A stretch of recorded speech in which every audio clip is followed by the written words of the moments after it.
నమస్తే అన్న మీ పేరు అన్న?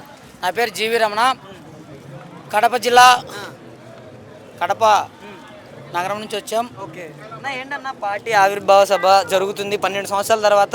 ఊహించని రీతిలో పవన్ కళ్యాణ్ గారు 21కి 21 గెలిచారు. మరి ఆయన రాజకీయాల్లోకి వచ్చే ముందు ఏదైతే ముఖ్య ఉద్దేశం పెట్టుకొని ఏదైతే నినాదం పెట్టుకొని వచ్చారో అదే నినాదంతో ముందుకెళ్తున్నారంటారా మీ అవగాహన మేరకు?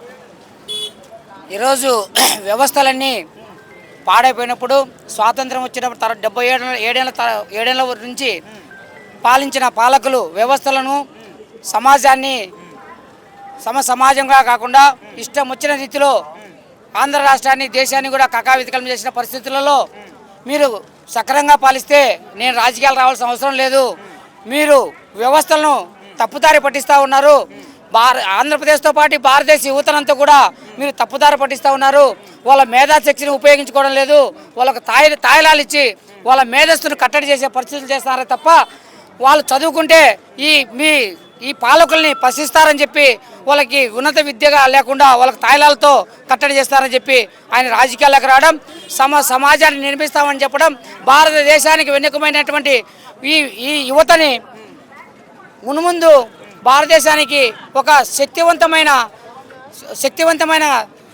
ఇదిగా చేస్తామని చెప్పి ఆయన ముందుకు రావడం, మరి అదే నినాదంతో ఈరోజు ఇక్కడ ఆయన పార్టీ పెట్టి మరి 11 సంవత్సరాలు అవహేళనలతోనూ అవమానాలతోనూ మరి పోరాటాలతోనూ ఎన్నో ఉద్యమాలతోనూ ఒంటరిగా బయలుదేరి ఈరోజు లక్షలాది జనాలతో లక్షలాది యువతతో ఆ రోజు 10 సంవత్సరాలు ఉన్నటువంటి ఒక పిల్లోనికి దగ్గర నుంచి ఈరోజు పార్టీ 11 సంవత్సరాలు పూర్తయి 12వ ఆవిర్భావ సభ, ఇది ఆవిర్భావ సభతో పాటు విజయోత్సవ సభ, 11 సంవత్సరాల శ్రమ, 11 సంవత్సరాల ప్రయాణం, 11 సంవత్సరాల ప్రస్థానం.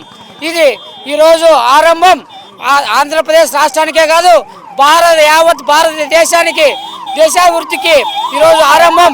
ఈరోజు చూస్తే ఈ పిఠాపురంలో ఈ చిత్రాడలో జరుగుతున్నటువంటి ఈ సభ ఇక్కడ నుంచి కాకినాడ వరకు, ఇక్కడ నుంచి కత్తిపూడి వరకు ఎక్కడ మరి జనాలు ఖాళీ మన పరిస్థితి చూస్తూ ఉన్నాం.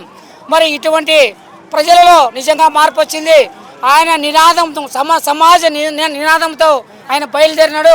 ఈరోజు ఆంధ్రప్రదేశ్ రాష్ట్ర ప్రజలందరినీ కూడా ఆయన చైతన్యపరిచి ఈరోజు ఇంత లక్షలాది జనం ఈ నేల ఈనిందా ఆకాశం ఊడిందా అనే విధంగా మరి ఈ కాకినాడ, ఈ పిఠాపురం, ఈ పెద్దాపురం, మరి ఇటువంటి అన్ని ప్రదేశాలు ఈ జన సంతోషంతో నిండిపోయింది. మరి సభ దగ్గరికి కూడా పోలేని పరిస్థితి. ఈ లక్షలాది జనాలని ఆయన చైతన్యపరిచినాడంటంలో సక్సెస్ అయినాడు. ఆయన ఆంధ్రప్రదేశ్ రాష్ట్రం అభివృద్ధి చెందేంత వరకు, ఆంధ్రప్రదేశ్ యువతను సన్మార్గంలో పెట్టేంత వరకు, ఆంధ్రప్రదేశ్ రాష్ట్రము ప్రపంచ పటంలో ఉన్నతమైన శిఖరంలో పెట్టేంత వరకు మేము కలిసి ఉంటాం, కలిసి ప్రయాణం చేస్తామని చెప్పి శబ్దంతో ముందుకు పోతా ఉన్నాడు. ఆయన వ్యక్తిగత ప్రయోజనాల కోసం కానీ ఆయన కుటుంబ ప్రయోజనాల కోసం కానీ ఎన్నడూ ఆయన రాజీ పడిన దాఖలాలు మనం చూడలే.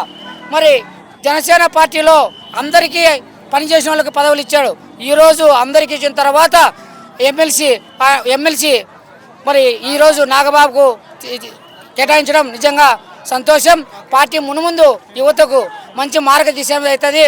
11 సంవత్సరాల జనసేన ప్రస్థానం ఒకవైపు అయితే ఈ రోజు నుంచి జనసేన ప్రస్థానం అనేది ఆంధ్రప్రదేశ్కే కాకుండా భారతదేశానికి కూడా ఉపయోగపడుతుందని చెప్పి దిశానిర్దేశం అవుతుందని చెప్పి ప్రపంచంలో ఉన్నటువంటి రాజకీయ పార్టీలకి ఇది దిక్సూచన పార్టీ జనసేన పార్టీ. మరి ఇటువంటి పార్టీకి ఆంధ్ర రాష్ట్ర ప్రజలందరూ కూడా మూకుమ్మడిగా ప్రజల కళ్యాణ్ గారి ఆశయ సాధన కోసం ఆయన ఆంధ్రప్రదేశ్ ప్రజల కోసం అయితే ఏదైతే పార్టీ పెట్టి జనసేన పార్టీని ఆ నిర్మాణ సారథ్య బాధ్యతలు ఈరోజు తీసుకెళ్తున్నాడో అటువంటి బాధ్యతలో అందరం పాల్పంచుకోవాలని, ఈ నిర్మాణ బాధ్యతలకు అందరూ కూడా